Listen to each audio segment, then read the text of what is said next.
Yo mga tol, tignan nyo tong t-shirt ni Manong ah. Peaky Blinders mga tol. Wait lang. Ayan no. Don't fuck with the Peaky Blinders. May print yan sa harap. Try nating awitan mga tol. Dito yan sa Muson eh. Siyempre, dito lagi tayo nakakaawit. Try nating awitan. Tingnan natin kung bibigay. Kaya!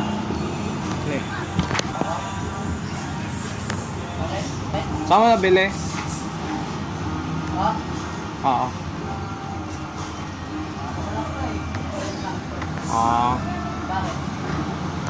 Patingin nga ako. Hindi ko na natandaan eh, basta nakakuha ko lang to kasi ano ako eh. Dati doon ako sa Maynila eh. Baga nakakuha ko isang ano, pag may tapo na damit. Naghanap kasi ako ng ganyan eh. Palabas kasi yan. To? Movie oh. Movie. Pwede ko makita, may ano ba siya dito? May etiketa. Wala mo. Okay din eh. Dami nga na ito din nakakapansin eh. Tinatanong sa akin, sabi ko. Okay lang, picturean ko. Papakita ko lang sa kapatid ko. Okay mo nga Okay lang. Ayan no. Hindi ko na sinama yung mukha ko. Pili na lang ito dito yan no. Anong kulay? Itim?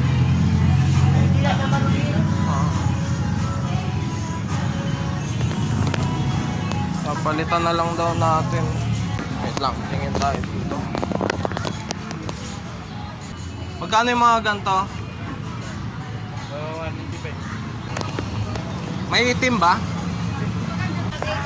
Palitan na lang daw natin ng t-shirt yung ano, t-shirt ni Kuya. Pero bibigyan ko pa rin ng cash. Ha? Brown. Eto, okay na to. Okay na. Ito na lang palit natin. Stussy. Palit natin. Bigyan na lang natin ng cash. Kunin ko na rin. Lalaban na lang to. Ito boss, pang merienda. Thank you. Ano lang ako eh, iba? Para bago na yung t-shirt mo. Naghanap kasi ako ng ganito yung tagal na rin eh. Laban na lang din. Thank you boss. Stussy na si bossing oh. Naka-stussy na. O ayan mga tol. Ito na yung ano natin. Peaky Blinders natin na t-shirt. Ito yung bucket niya. Ayan. Solid din mga tol. Actually nung pinakita sa akin ni Manong yung tag, ano eh, wala talaga siyang, hindi siya vintage, hindi siya, sa bagay yung movie hindi naman vintage no. Pero wala siyang tag, hindi siya branded. Siguro bootleg lang talaga to. Ayan no. Pero kinuha ko pa rin kasi naawa ko kay Manong eh. Pinalitan na natin yung damit niya at nagbigay na lang ako ng cash sa kanya. So yun naman yun mga tol. Pero solid na din, okay na rin to. Pang PSG laban na lang natin ng maigi. So yun. Madalas talaga ako nakakamanong hits dito sa Muzon pag dito ako nakapwesto kasi sipat na sipat talaga lahat eh.